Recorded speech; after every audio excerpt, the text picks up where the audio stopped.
sehingga bisa memberikan manfaat dan pertolongan seluas-luasnya. Dari saya kurang lebih mohon maaf. Wassalamualaikum warahmatullahi wabarakatuh.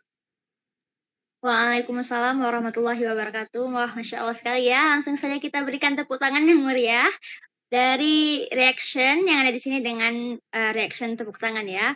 Masya Allah sekali untuk materi hari ini kita dapat tahu bagaimana basic life support itu bagi masyarakat awam dan juga kita-kita sebagai tenaga kesehatan tentunya ya. Kita tambah lagi ilmu kita ya hari ini. Nah, langsung saja Dok untuk hari ini jika memang peserta ada pertanyaan kita simpan dulu Dok ya karena nanti ada sesi tanya jawab setelah sesi talk show. Nah, untuk saat ini kita kenalan dulu tentunya dengan pemateri talk show kita. Yang pertama pastinya kita tetap bersama Dr. Ahmad Jamaluddin dan yang kedua kita punya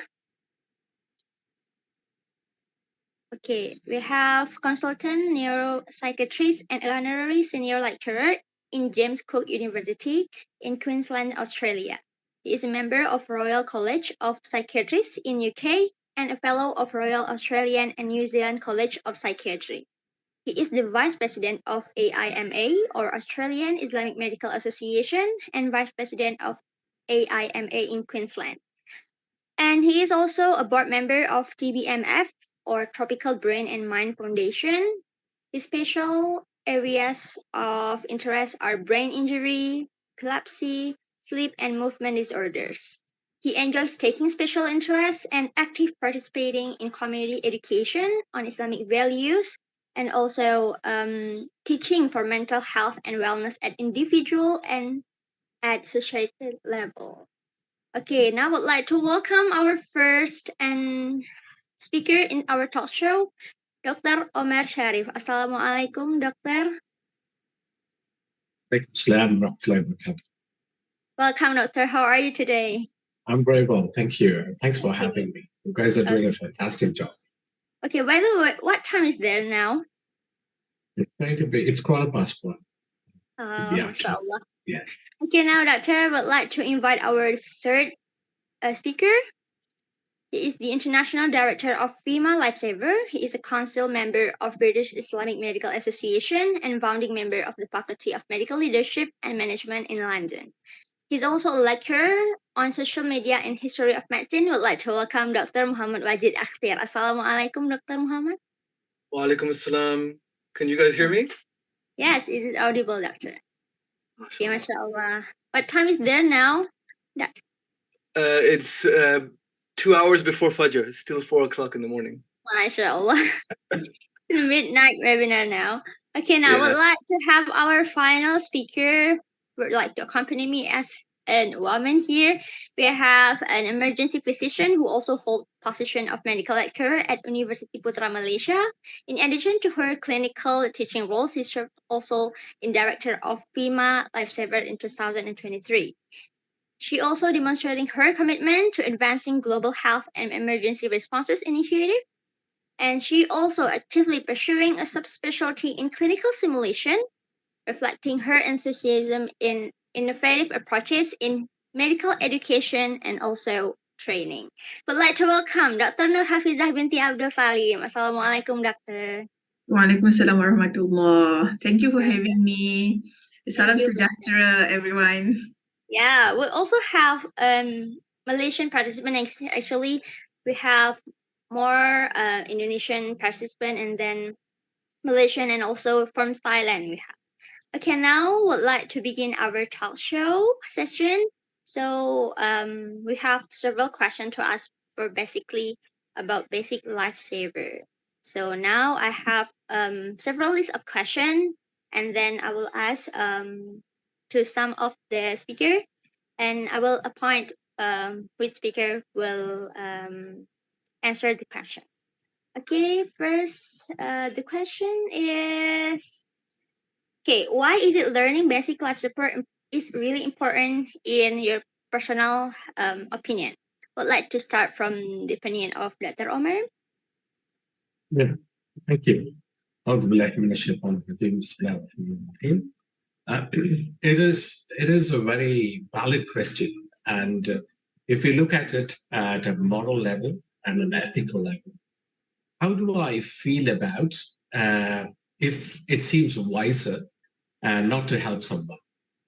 If you have the opportunity to help someone and we think perhaps it's wiser not to help someone, that's morally and consciously and ethically, you are deceived by yourself. And on top of that, if we look at the religious aspects of it, we being Muslims, and Prophet ﷺ very clearly mentioned, none of you will believe until you love for yourself what you, until love for your brother what you love for yourself. So if I am in a situation where I need help, and if there is some stranger or a family member available, and yet they decided not to help me, because of whatever reason it may be, I will feel very disappointed when I come to know about it. And so this is it's an obligation in some way to learn the basic life skills, which will enable us to potentially, bidnillah, to save a life. So these are very important life skills to have for anyone.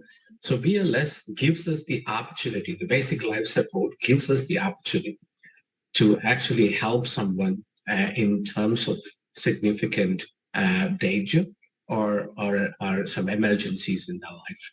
So it is very important. In my opinion, it is something we should all be aware of. We should advocate for this, and we should enable the entire community to learn and acquire these skills as best as possible within their capacity to help to the entire humanity.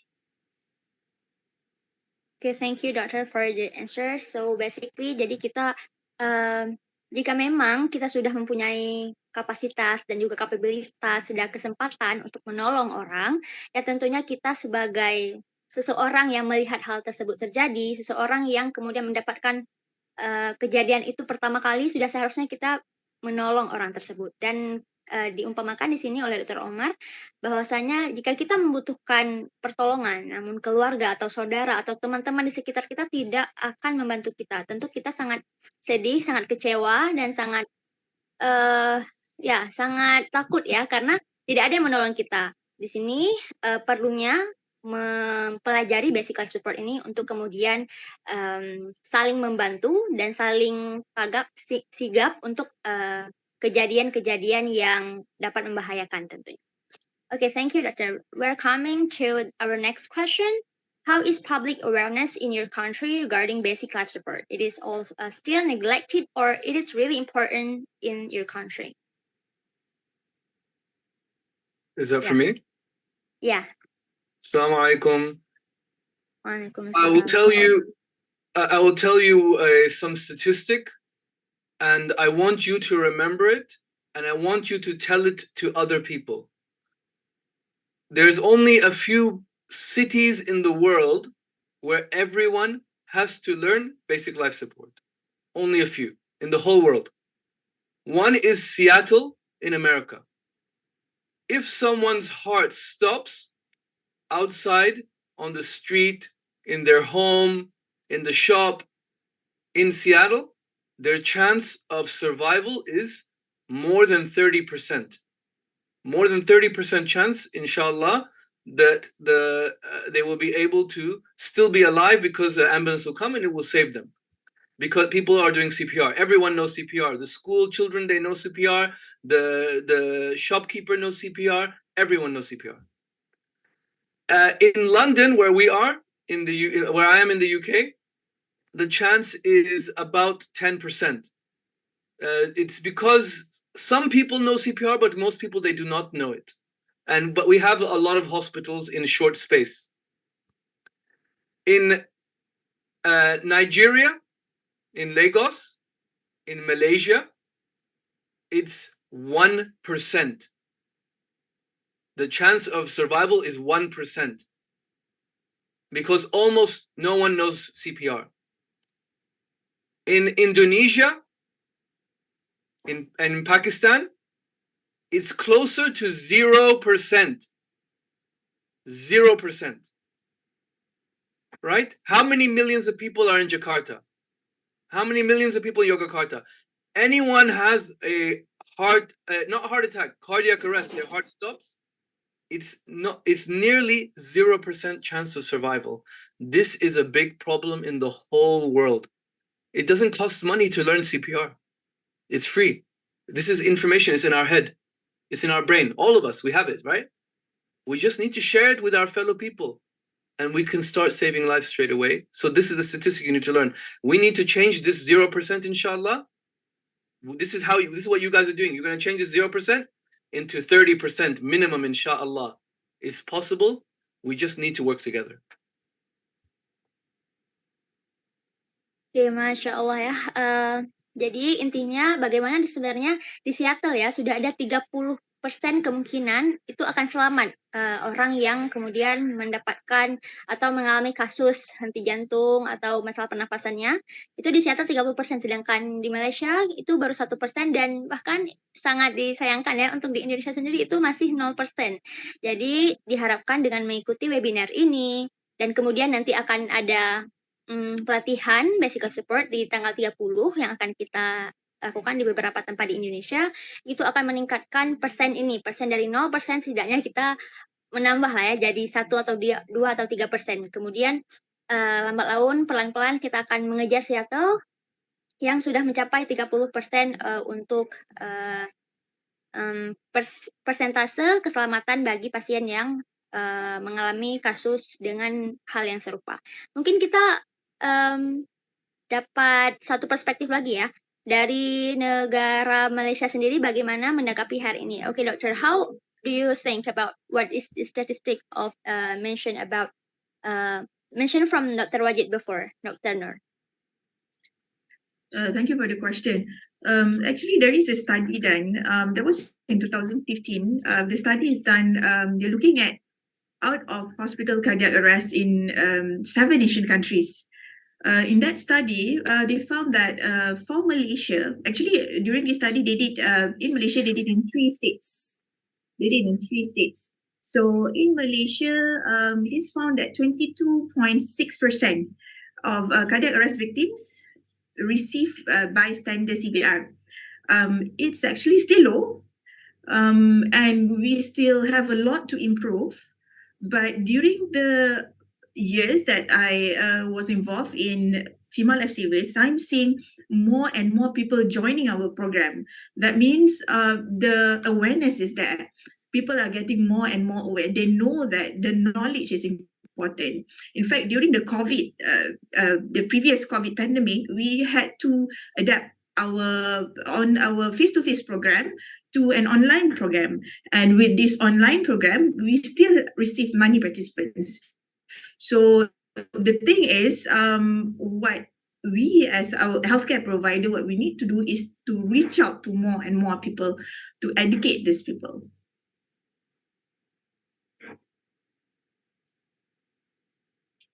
Okay, thank you, Doctor, for the responses. Now I would like to have our next question.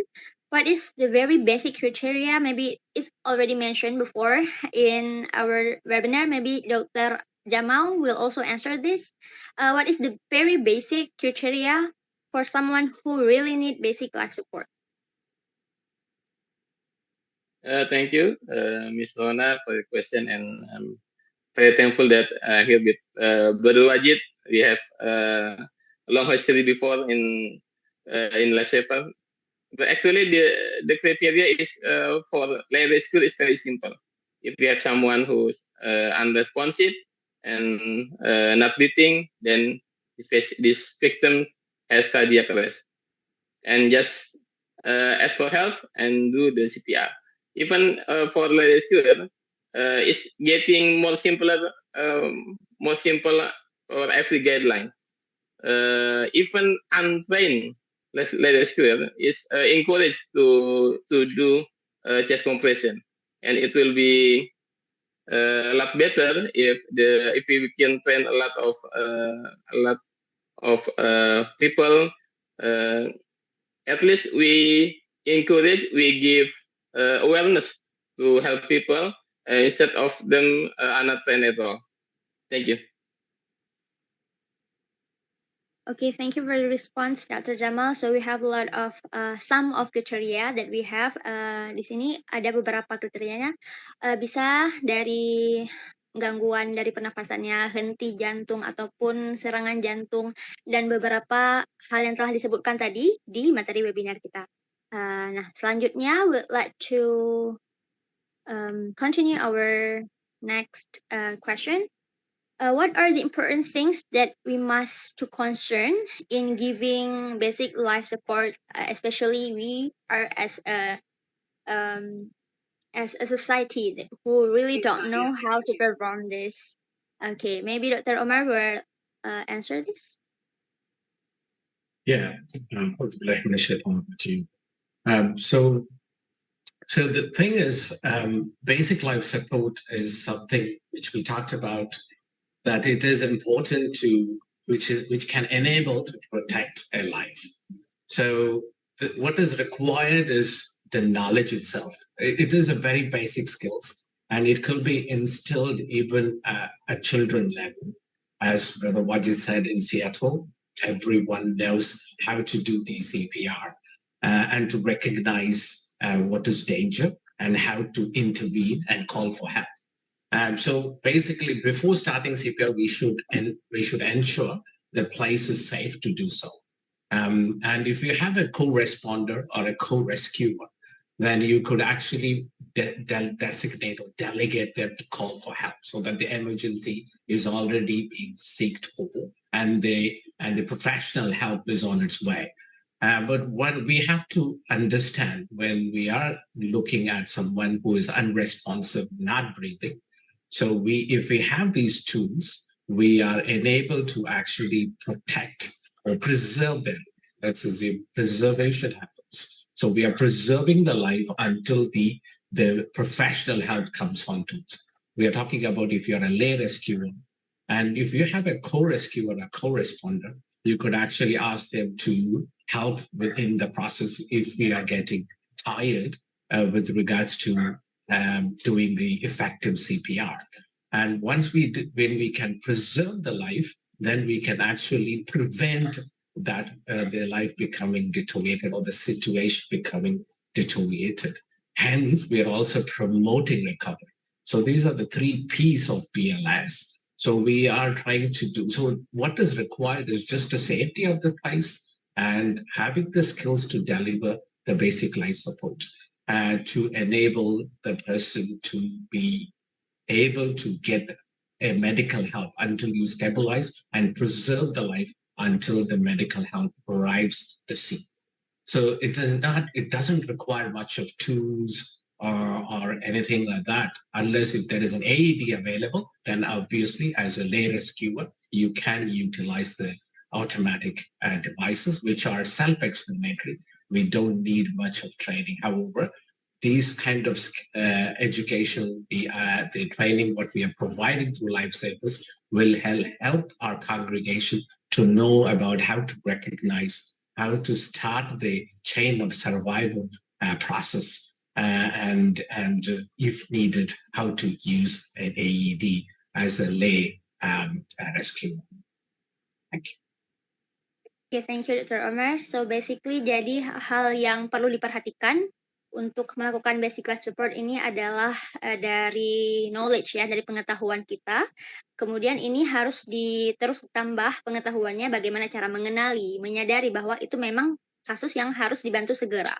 Terus pastikan juga aman diri, aman lingkungan, dan juga aman pasien. Dari aman diri kita pastikan sebagai penolong kita sudah siap dengan memberikan bantuan. Apakah di sana kita pastikan pasiennya itu memang sudah dalam posisi yang dibutuhkan untuk penolongan yang akan kita lakukan, lalu kita tunjuk memang ada satu orang yang ada di sekitar untuk menelepon atau menghubungi tenaga kesehatan sekitar. Lalu kita pastikan pasien juga dalam posisi aman, tidak dikerumuni oleh banyak orang, dan dalam posisi yang atau tempat yang aman, tidak akan terjadi kecelakaan lagi jika memang kita akan memberikan pertolongan tersebut. Okay, thank you, Dr. Omar. Next question, are there any cases of patients who are admitted to the hospital and have been given CPR by the general public, but there is also an error in the application of CPR, causing new problems for the patient or even making the cases worse? Okay, maybe Doctor will answer that. Assalamualaikum. So this is a very, very good question.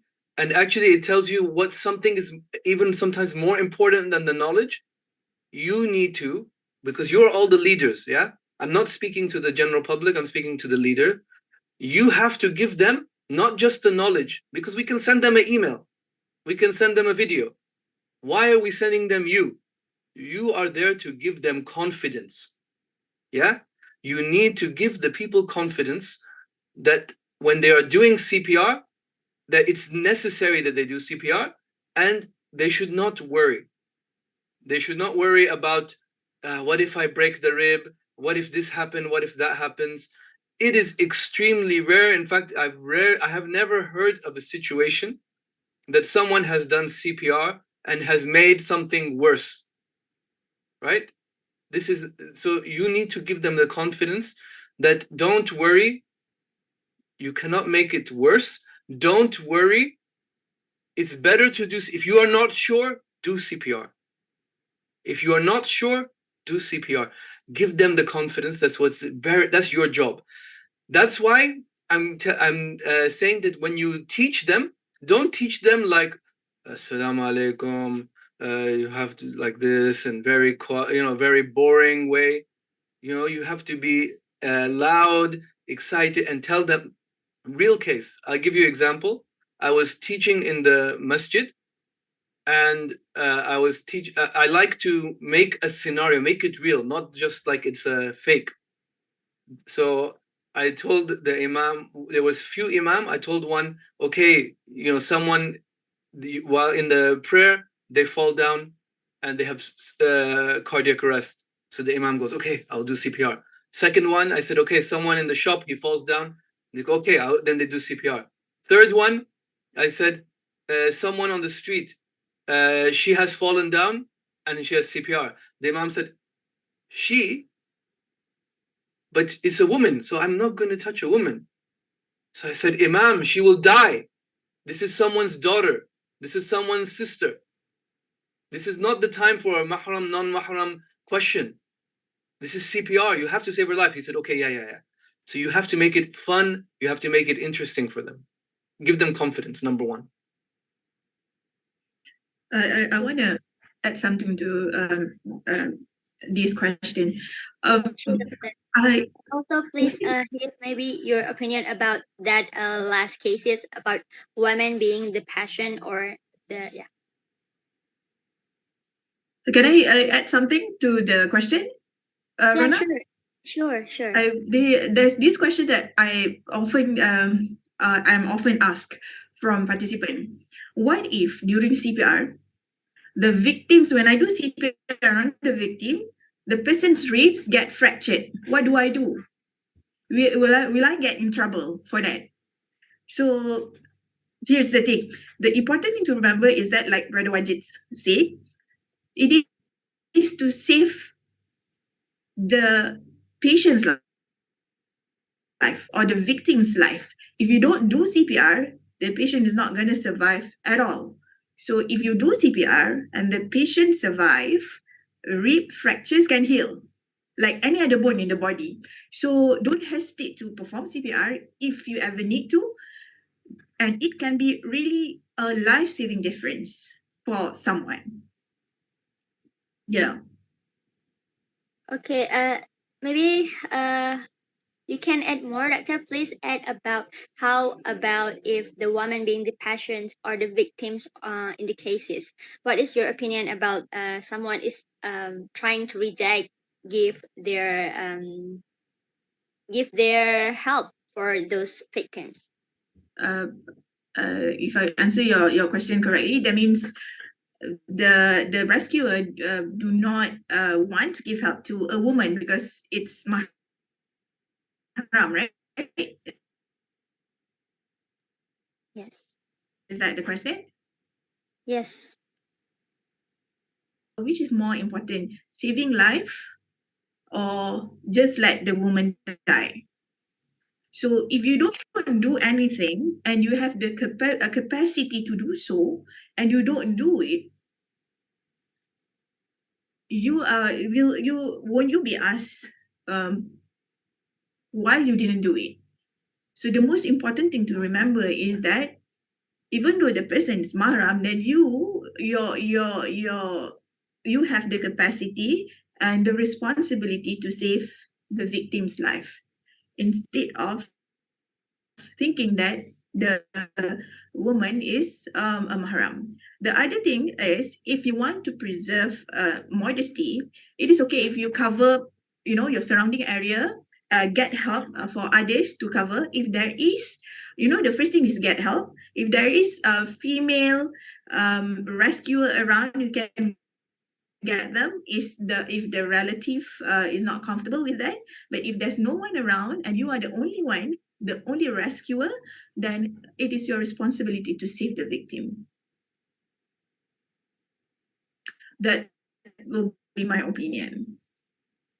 Okay, thank you, Doctor. To sum up the question, jadi basically kita sebagai pemimpin atau sebagai pelatih, khususnya mungkin ya kita panitia, itu harus kemudian dalam pengajaran atau dalam pembimbingan basic life support nanti di tanggal 30 itu harus benar-benar memberikan contoh yang baik, memberikan motivasi yang baik untuk kemudian mendukung atau kan memberi semangat untuk para peserta, memberikan basic life support dengan penuh percaya diri.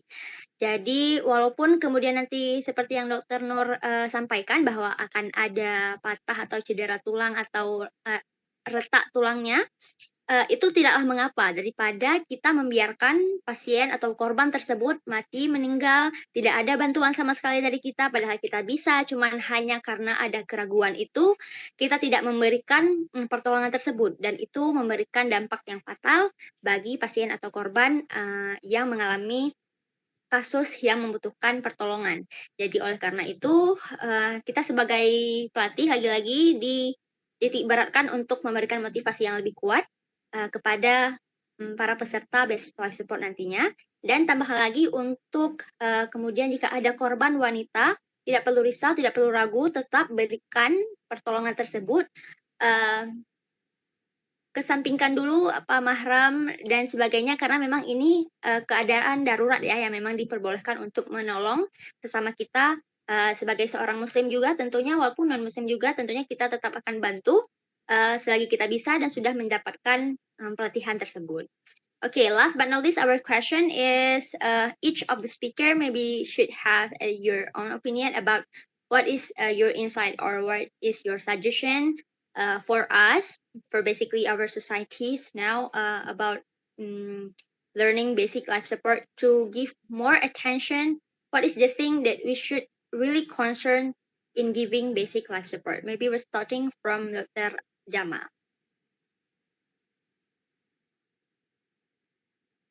Thank you, Sister Rona. As I mentioned earlier, that actually there are top 3 reasons why people don't want to help others, why people don't want to give CPR.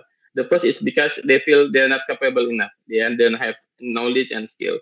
So for this reason, we have to teach, to encourage, and to train. The solution is to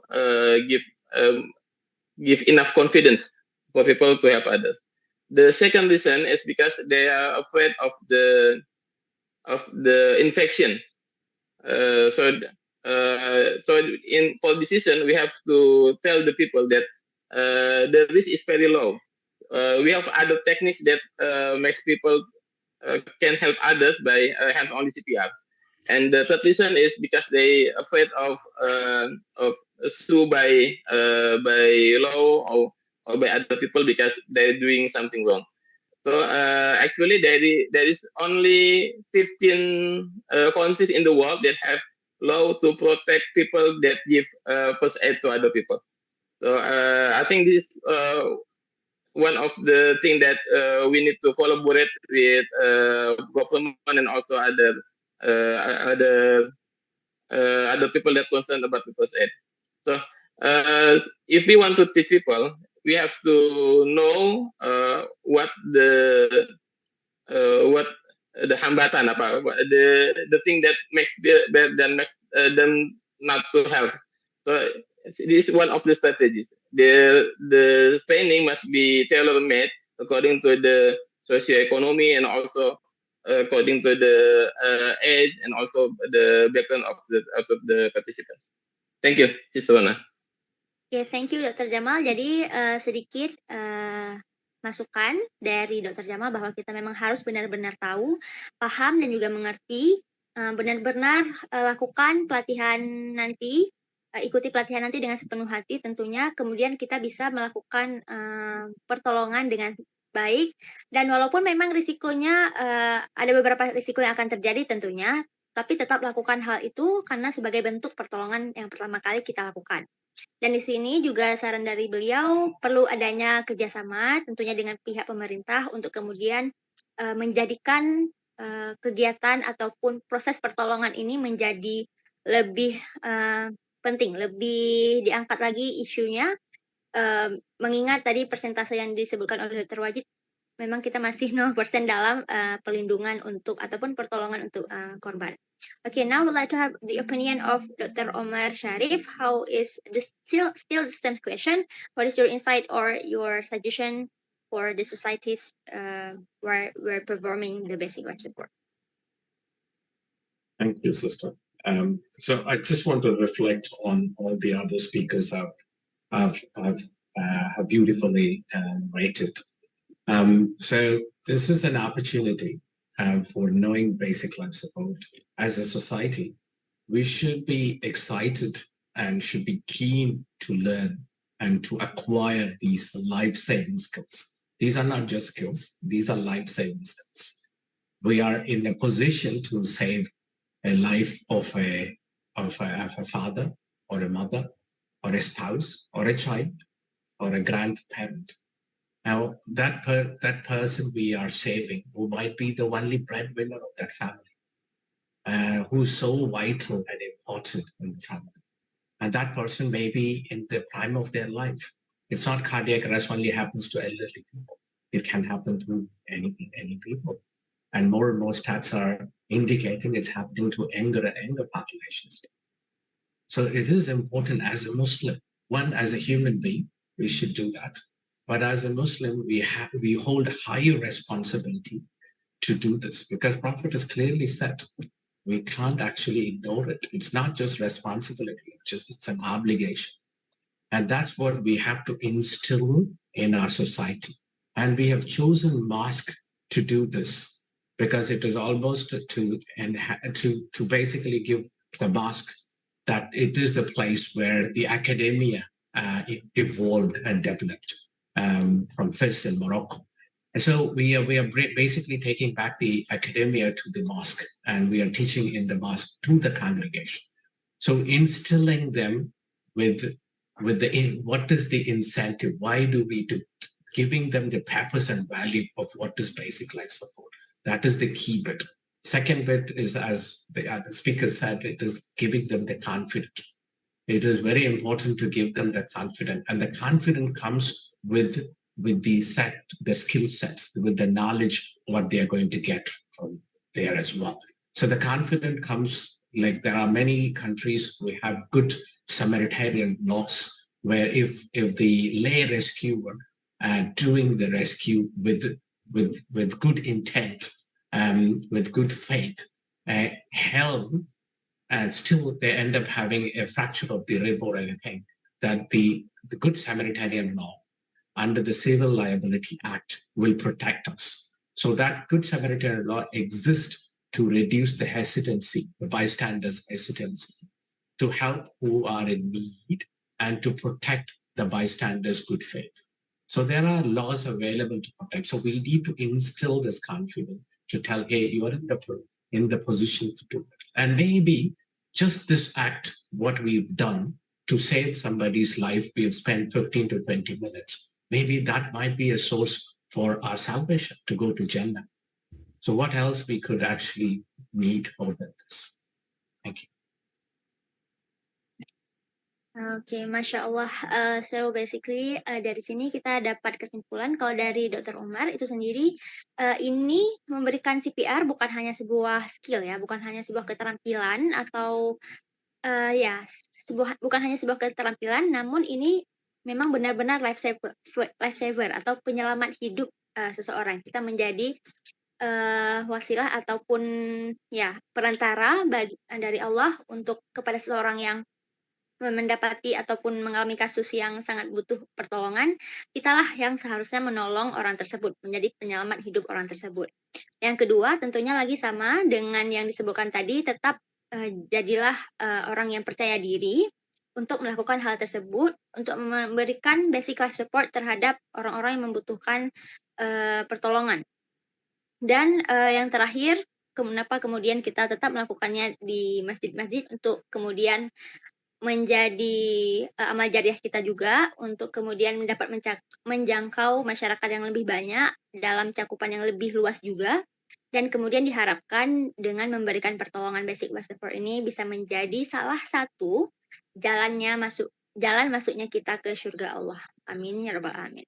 Okay, now would like to have our third opinion for Dr. Wajid. Still same question. Okay, Doctor, do you have any opinion about that? Yes. This, inshallah, is just the start. I don't want you to see this project as a basic life support project. I know this sounds crazy because you're teaching basic life support. This is a unity project. The most important thing is not if you teach CPR to one person. The most important thing is we are working together. Look, you are how many? More than 100 in Indonesia, more than 100 trainers, nearly 200. Right? And now, inshallah, we have this year 20 countries. The most important thing we want to do is we need to build this relationship between the doctor, between the healthcare worker, and the population. Because up to now, we are here. I'm doctor, I'm far away, I don't need to, nobody knows who we are. No, they don't benefit from us except in the clinic. By that time, it's too late. Go to your masjid, build a relationship with your community. They know you, they've seen your father, they've seen your children, they've seen your mother, and they know all of you. And now you have a relationship. Today's basic life support, tomorrow diabetes. Next month, Ramadan, or in Ramadan, you could say smoking. You know, in Indonesia, the statistics is like more than 60% of men smoke. If you can stop that, you will save more lives than any doctor in Indonesian history, right? More lives than died in the earthquake, you will save if you can decrease the smoking. Diabetes, 20% plus of Indonesians die of stroke. 20% plus. Can you do something about this? Can you talk about good eating and exercise? Can you talk about smoking? Can you talk about cancer screening? Can you talk about mental health? You can do this if you are united together. By yourself, you're one person. You're only by yourself. In the Islamic Medical Association of Indonesia, in Imani, you are a big, strong unit. You are united. Allah subhanahu wa ta'ala barakah is with the unity. This is what I'm telling you. Today you are teaching CPR, but don't stop. Tomorrow, all together now, let's teach the next, not tomorrow, maybe next month, but they will remember you. They will say, oh, you taught CPR. You were very kind. You were very nice. You were very good. You didn't ask for money. Okay, yeah, come talk to us about smoking. Okay, yes, come talk to us about mental health. This is how we will revolutionize, inshallah, the public health in our countries, and we will make the statistics go from bad statistics to good statistics, inshallah. The whole world, this is what we want. Ya, thank you Dr. Wajid. Jadi Masya Allah ya, dari sini kita dapatkan bahwa ini bukanlah awal, ini hanya awal dari segala sesuatu itu. Kita akan kemudian berlanjut lagi kepada kemudian pendidikan kesehatan lainnya ataupun pemberian pelayanan kesehatan lainnya. Baik dari sekarang kita mengajarkan basic life support. Mungkin nantinya akan kita bahas tentang bagaimana menghentikan perilaku merokok di masyarakat. Kemudian tentang diabetes misalnya, tentang kesehatan mental. Jadi dari sekarang mungkin menyadarkan kita juga ya sebagai panitia, ini bukan hanya tentang webinar talk show, sebentar lagi ada question and answer. Kemudian kita juga akan diharapkan untuk kembali bersatu, kemudian kita menjalin hubungan yang baik dengan masyarakat, untuk kemudian bisa kita tingkatkan derajat kesehatan dari yang statistik Dr. Wajid sampaikan tadi, menjadi statistik yang lebih tinggi lagi untuk persentase kehidupan yang di bagian kesehatannya, untuk kita tingkatkan lagi kesejahteraan masyarakat di bidang kesehatan. Oke, yang terakhir kita dengarkan, would like to hear the opinion from Dr. Nur Hafizah. Please, Doctor. Thank you. A lot of the points has been spoken by our previous speakers. I want to add a few. Number one, we really have to instill the belief in our society that BLS is crucial for everyone, not just medical personnel. In fact, actually, the most common location of out of hospital cardiac arrest is at home, which means the first help that the victim will get is from regular people like you and me. It can be your loved ones, or it can be your friend. So it is important for everyone to know BLS. And number two, I just want to add from Dr. Jamal's point on minimizing infectious rate. There are many ways to minimize infectious rate. Of course, for laymen, we encourage to do CPR. If they do not want to do mouth-to-mouth respiration, it's okay. They can just do CPR. But if you really, chest compression, but if you really want to help giving breath support to the victim, you can get, pocket masks. There's this pocket mask, it provides tight seal to the nose and the face, and it give it has one-way valve in which the breath will be delivered from the rescuer to the victim, and it separates the rescuer, the victim's secretion from the rescuer secretion. And number three, I want to add from our society and rescuer point of view. We, in order to reach more and more people, we need more and more personnel and more like-minded people like us. So gather people like us, and it is great to have a team with diverse background, not only medical personnel, other background, not only doctors, we want nurses, paramedic, not only medical, we want everyone to be in the team so that this knowledge can be spread further and further. So that our society will know and will get this message of basic life support. So that's from me. Oke, thank you Dr. Nur. Kesimpulan dari Dr. Nur, kita dapatkan bahwa yang pertama, ini sangat penting lagi-lagi untuk menguasai ilmu basic life support, karena yang sering terjadi, yang sangat-sangat sering ya terjadi itu di lingkungan sekitar masyarakat. Apakah itu keluarga kita, teman kita, orang yang kita cintai ya, yang di sekitar itu yang kemungkinan besar akan membutuhkan basic life support ataupun pertolongan pertama dari kita, seperti itu.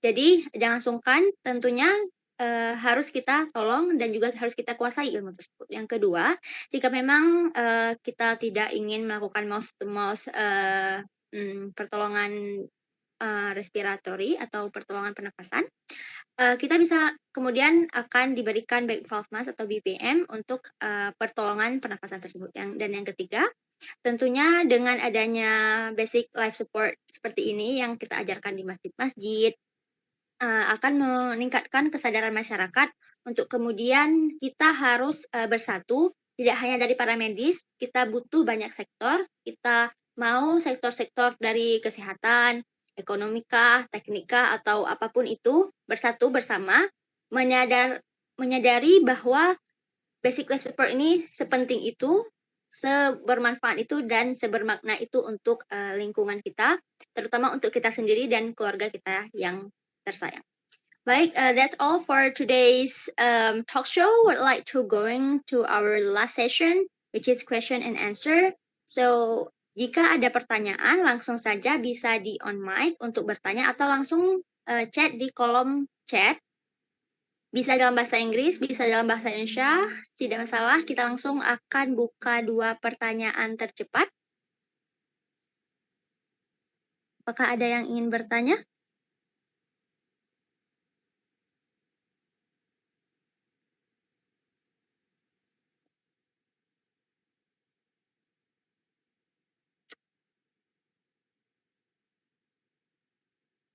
Okay, we have Muhammad Rozan Khairuddin.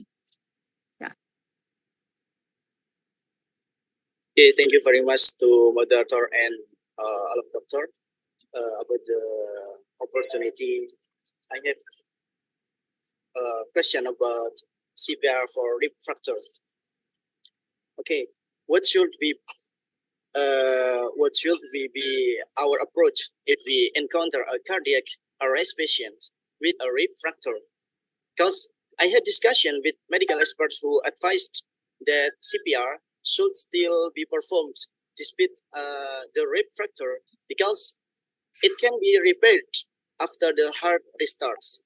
However, not performing CPR could result in a near zero chance of survival. But on the other hand, when I discussed this with the National Disaster Management Agency in Indonesia, they state that CPR should not be performed due to the risk of causing damage to vital organs in the chest. Okay, please provide your response, doctor, because I'm very, very curious about that. What is the correct course of action in this situation? Before that, I'm sorry, please allow me to introduce myself. My name is Muhammad Rozan Khairuddin. I'm a medical student in University Muhammadiyah of Semarang in Central Java. Thank you very much. Okay, thank you, Rozan, for the question. I would like to have Dr. Omer to answer the question, please. Thank you. That was a beautiful question. And I'm all the very best for your medical information. You're an expert doctor yourself. So the question is whether what happens if there is an established rib fracture, should we still go ahead with the CPR? My opinion is that we should continue with the CPR because the rib fracture could be repaired and it's not going to kill a person, but cardiac arrest does. And if we are not giving effective CPR, then there is a lack of cerebral perfusion, and that's going to lead to hypoxia and anoxia to the brain, which results in death. So we need to continue with the CPR. And that's very clear. And that's what is well established in different guidelines, as far as I know. And so that's my opinion. Okay, thank you, Dr. Omar. Maybe Dr. Wajid would to add the answer.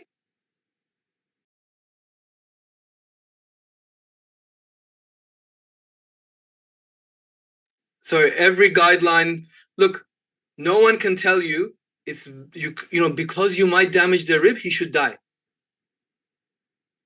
No one can tell this.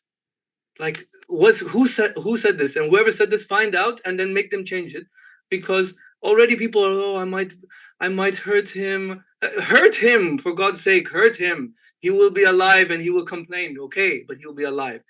Don't worry about that. And it's a good point about mouth to mouth. Big reason people don't like to do CPR because you don't want to put your mouth on somebody else's mouth, right? This is why the world is moving towards hands-only CPR. So don't worry about ribs. Break every rib. Don't worry. Puncture the lung. Don't worry. Save his life. Okay, thank you, Dr. Wajid. Okay, how about the answer, Rozan? Are you understand it? Okay, I think it's understandable. So basically jadi tetap ya, walaupun ada cedera tulang rusuk, kita tetap akan melakukan CPR tersebut, mengingat itulah salah satunya atau satu-satunya cara untuk menyelamatkan pasien tersebut. Kalau terwajib bilang ya nggak apa-apa, rusak aja. Itu tulang-tulangnya. Yang penting kita tetap melakukan CPR in order to menyelamatkan orang tersebut dengan memang itulah caranya yang terakhir kali yang bisa kita lakukan. Karena lambat laun cedera tulang tersebut akan insya Allah teratasi seperti itu ya. Okay. Do we have another question dari participants?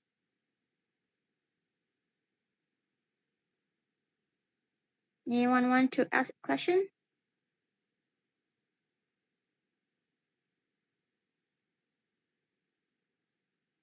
Masih adakah yang ingin bertanya? Langsung saja. Kalau memang tidak bisa on mic, di chat, di kolom chat.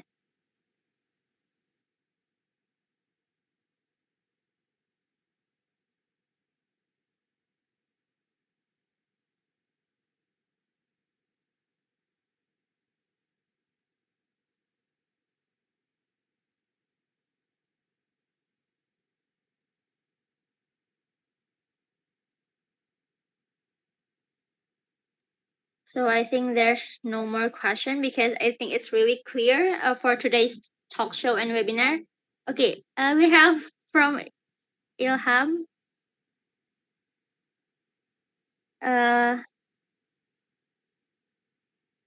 From Murtiningsih actually. So the question is, can we do basic life support or basically the CPR for someone who have a cardiac disease? Heart disease. Maybe Dr. Nur Hafizah want to answer. Thank you for the question. For CPR, we do CPR in two conditions, which is in one condition, which is cardiac arrest. Someone who is in cardiac arrest can be due to heart disease. It can be due to something to do with the respiration that lead to cardiac arrest. So the cue for us to start CPR that shows that the patient is they're unresponsive. Number two, they do not they don't breathe, or they have abnormal breathing or gasping for air. So for layman, these are the two cues for them to start CPR. For medical personnel, we have additional cue, which is no pulse. But for layman, if you are teaching layman, these two are enough to start CPR. So because from the question is now whether we can start CPR in heart disease. So the answer will be we start CPR in cardiac arrest patient from whatever reason. CPR, if you do it wrong, if you make a mistake, if you break a rib, nothing, don't worry, inshallah, you are trying to save a life. Oke, jadi memang yang pertama basic CPR itu memang didasari biasanya itu terjadi karena memang ada penyakit jantung ya. Tetap lakukan CPR pada pasien yang memiliki penyakit jantung tersebut, dan walaupun beberapa kasus memang pasien memiliki penyakit yang berbeda-beda. Jadi tetap lakukan CPR tersebut. Tambahan juga dari dokter wajib, walaupun banyak ya faktor. Bagaimana jika ini, bagaimana jika itu, takut ini, takut itu. Jadi apapun alasannya, apapun kondisinya, tetap lakukan CPR tersebut untuk menjadi pertolongan yang dapat kita lakukan untuk korban tersebut. Kecuali jika memang ada hal yang membuat kita membahayakan diri kita sendiri, seperti itu ya. Jadi kita tidak disarankan untuk melakukan CPR. Dan yang terakhir, jangan lupa untuk menghubungi bantuan atau memanggil bantuan. Jadi make sure di sekeliling kita itu kita tunjuk satu orang untuk menghubungi tenaga kesehatan ataupun fasilitas kesehatan terdekat agar kemudian dapat membantu kita, karena sampai kapan kita akan memberikan CPR tersebut jika tidak ada yang menolong atau bergantian memberikan CPR. Tentu kita akan lelah ya. Jadi pastikan kita juga memanggil bantuan untuk melakukan CPR kepada pasien. Baik, we have another question. Mohon bertanya bagaimana meminimalisir kesalahpahaman orang lain. Okay, how to minimize the misunderstanding from another person who not really understand about how to handle the basic life support, especially when we are doing the life support in CPR. I mean, like we're doing the CPR, but another person is not understanding what we're doing. They ask us to stop doing the CPR, but how the way of communication that we can do for that person who's not really understand what we are doing right. Maybe Dr. Jamal will answer that. Okay, thank you for the question. So actually this what we call the local protocol, kalau kita nyebutnya muatan lokal gitu. There's maybe in guideline you will not find it in a guideline, but actually we have to know about the culture and the culture and also the habit, the background of the people around us. So, I think the best approach is to introduce ourselves, introduce that what we're going, and we're doing it by explain it. So we tell them what we're doing but it's not delay the action. We're doing it by explaining to the people around us. Actually, legally, we have to export permission legally.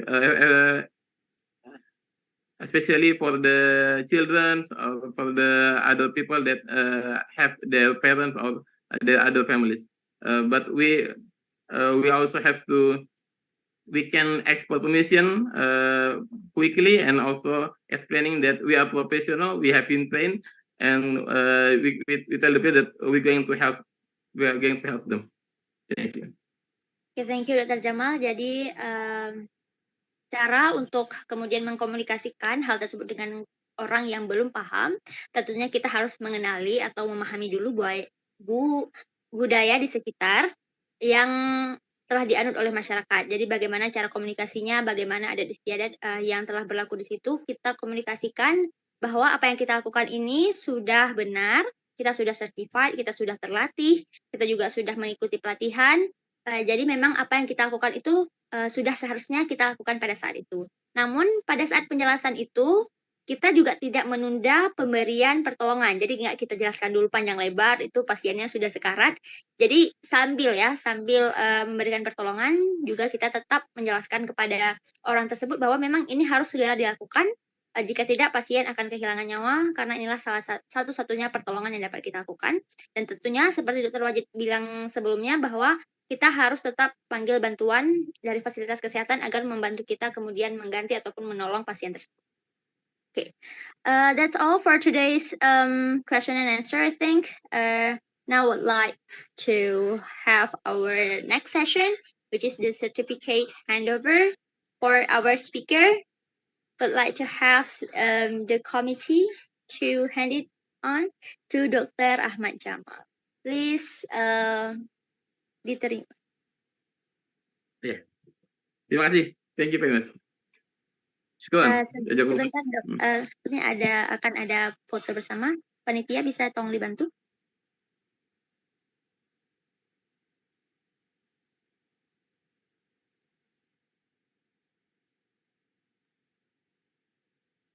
Panitia publikasi dan dokumentasi. Baik, dokter. Saya izin ambil dokumentasi. 1, 2, 3. Sekali lagi, 1, 2, 3. Baik, sudah. Terima kasih banyak, dokter. Okay, thank you, Dr. Ahmad. And next we have certificate handover for our next speaker, Dr. Omar Sharif. Please. Okay. Silakan, panitia. Alright, doctor. I want to take the documentation. Please smile to the camera. 1, 2, 3. Okay, once again. 1, 2, 3. Okay, thank you, Dr. Omar. And next we have the certificate handover for Dr. Muhammad Wajid Akhtil.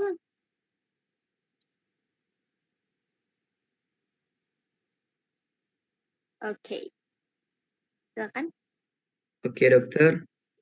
Jazakallah khairan. Thank you. 1, please smile to the camera, doctor. 1, 2, 3.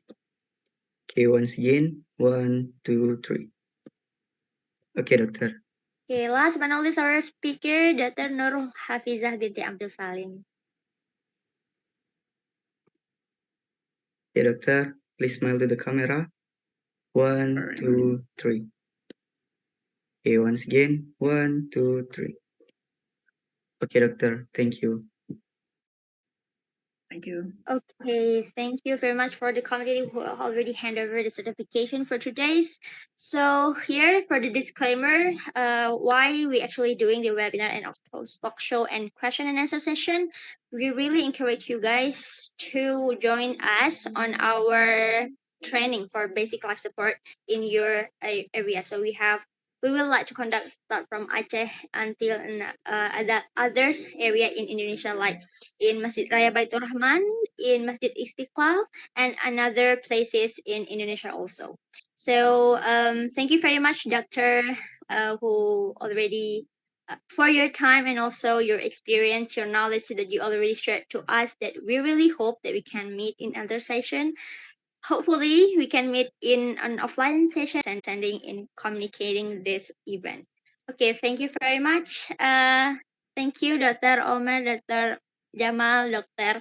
Wajid, and Dr. Nur for having our activity for today. Thank you so much. You've all been wonderful hosts. Thank you. Thank you, Doctor. Okay, thank you. Okay, Thank you, now Jazakallah. Now, sebagai moderator, saya juga pamit undur diri. Mohon maaf jika ada kesalahan. Saya kembalikan kepada Master of Ceremony. Assalamualaikum warahmatullahi wabarakatuh. Waalaikumsalam. warahmatullahi wabarakatuh. Thank you very much, Dr. Waalaikumsalam Anas. warahmatullahi wabarakatuh.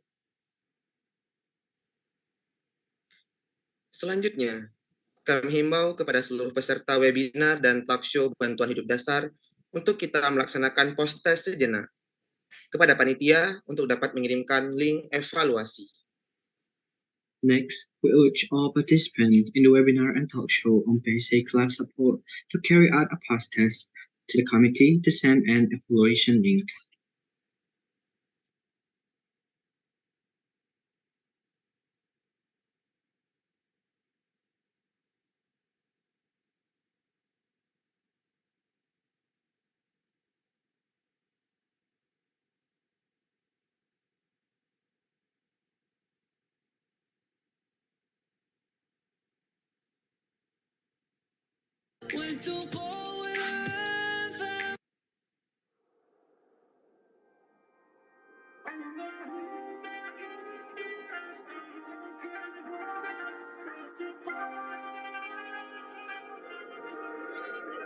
I've been ungrateful for much of my life. I wasn't faithful for all this time. I feel ashamed, Lord, for the things I've done since I've been falling all this time. 'Cause I haven't had peace in so long, and I couldn't seem to go on, but now I can feel it through you.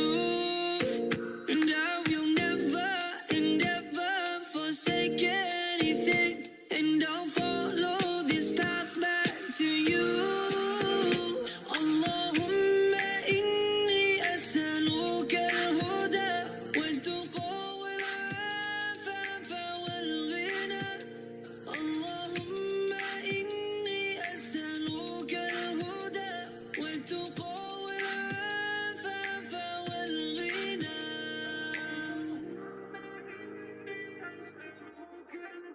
I lost my way, Lord, left from your side when chasing this world. Didn't guard my eyes. I've been afraid for the things I've done, so now I'm calling you this time. 'Cause oh Allah, on this journey I come running to you. Oh, please put my heart at ease. Oh Allah, bring me to you. 'Cause I've been falling for all my life.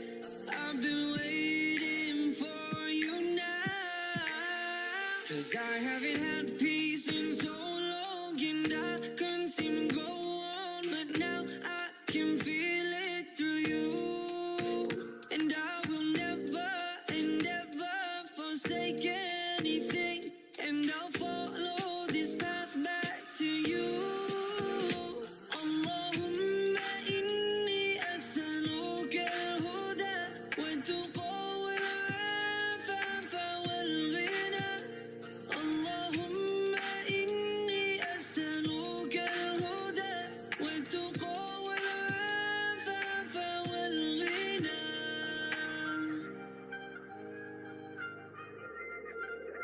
Oh Lord, my heart couldn't see all the truth of this life. I was caught in this world with a seal on my eyes. Then Allah, you showed me all the truth of this life. Now I'll follow this path till the end of my time. Oh, 'cause my heart couldn't see all the truth of this life. I was caught in this world with a seal on my eyes. Then Allah, you showed me all the truth of this life. Now I'll follow this path till the end of my time. Allahumma inni as'aluka al-huda wat-tuqa wal-'afafa wal-ghina. Allahumma inni as'aluka al-huda wat-tuqa wal-'afafa wal-ghina. Allahumma inni as'aluka al-huda wat-tuqa wal-'afafa wal-ghina.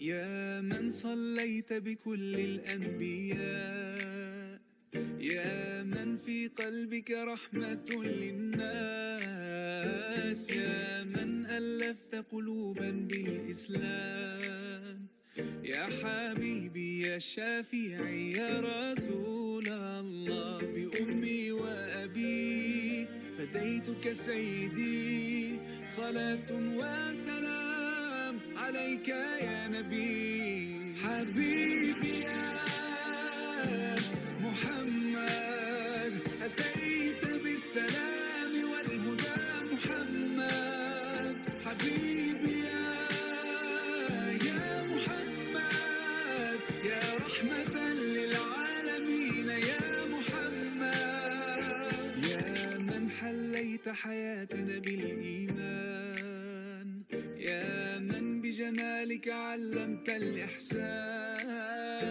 يا من نورت قلوبنا بالقرآن، يا حبيبي يا شافعي يا رسول الله، بأمي وأبي فديتك سيدي، صلاة وسلام عليك يا نبي. حبيبي يا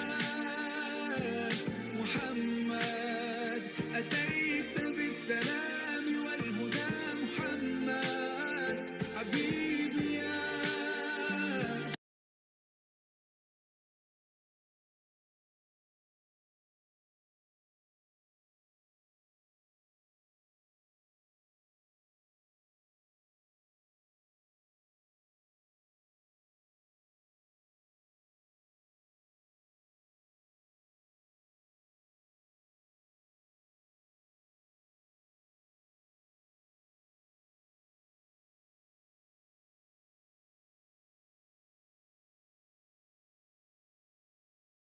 Acara selanjutnya. Mari sama-sama kita mengabadikan momen kegiatan kita pada hari ini dengan sesi foto bersama. Kami mohon kepada seluruh audiens agar dapat mengaktifkan kameranya masing-masing dan kepada panitia untuk dapat memandu sesi foto bersama. Next event, let's together immortalize the moment of our activities today with a group photo. We ask all the audience to activate their respective cameras and to the committee to be able to get the photo session with us. Baik, kepada seluruh peserta diharapkan untuk on cam terlebih dahulu.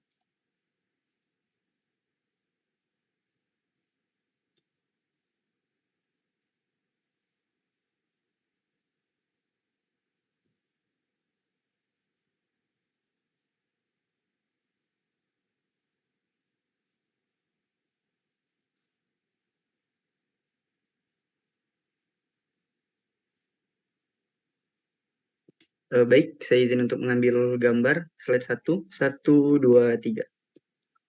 Sekali lagi, 1, 2, 3.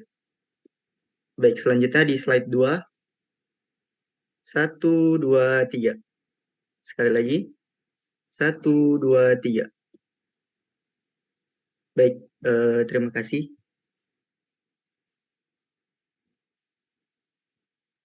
Selanjutnya, kami akan mengumumkan peserta dengan pertanyaan terbaik.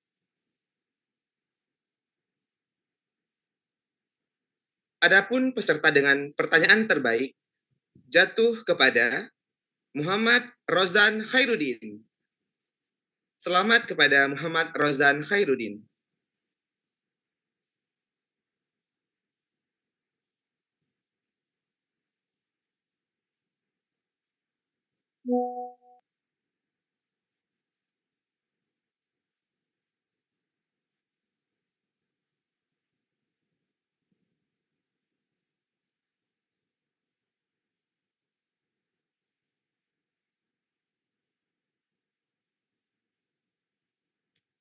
Kepada panitia dipersilakan untuk mengambil dokumentasinya, dan kepada Muhammad Rozan Khairuddin agar mengaktifkan kameranya.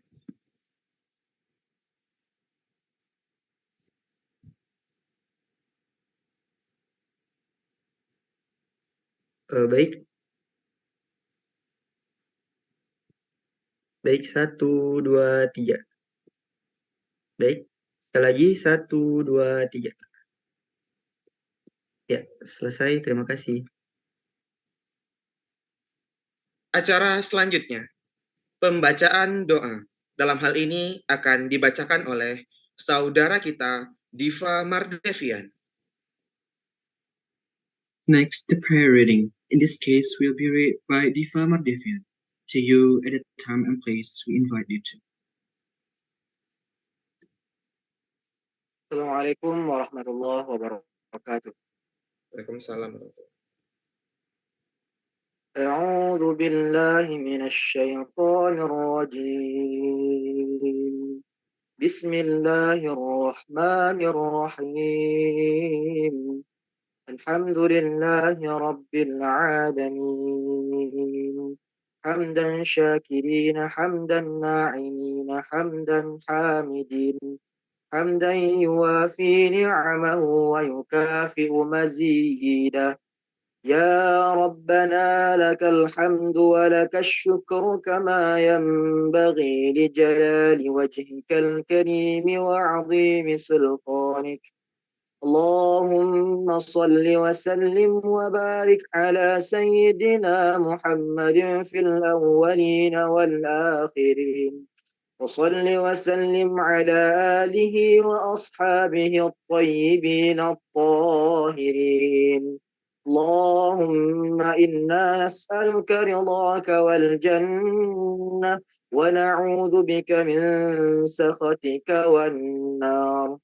اللهم اغفر لنا ذنوبنا وذنوب والدينا ولجدنا ولجداتنا ولأستاذنا ولأستاذاتنا ولإخواننا ولأخواتنا ولجميع المسلمين والمسلمات والمؤمنين والمؤمنات الأحياء منهم والأموات برحمتك يا أرحم الراحمين. اللهم اجعل جمعنا هذا جمعا مرحوما وتفرقنا من بعده تفرقا معصوما. ربنا آتنا من لدنك رحمة وهيئ لنا من أمرنا رشدا. ربنا آتنا في الدنيا حسنة وفي الآخرة حسنة وقنا عذاب النار. ربنا ظلمنا أنفسنا وإن لم تغفر لنا وترحمنا لنكونن من الخاسرين. وصلى الله على خير خلقه سيدنا محمد. سبحان ربك رب العزة عما يصفون وسلام على المرسلين والحمد لله رب العالمين.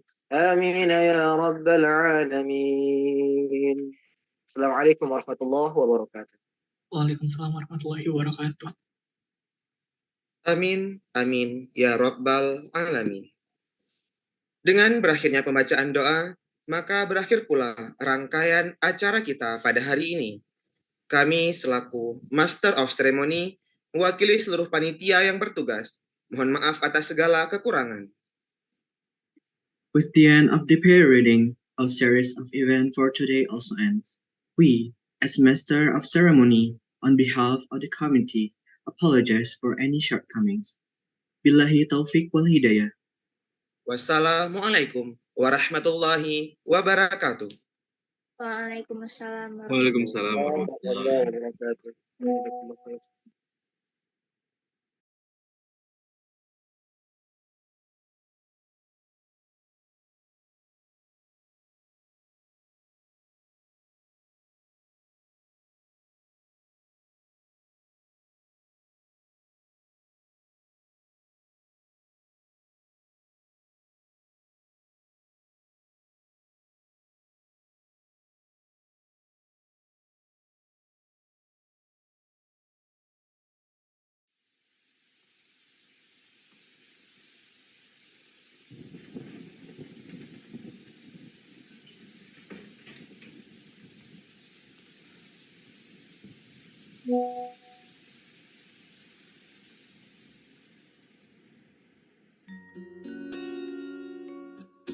أشهد أن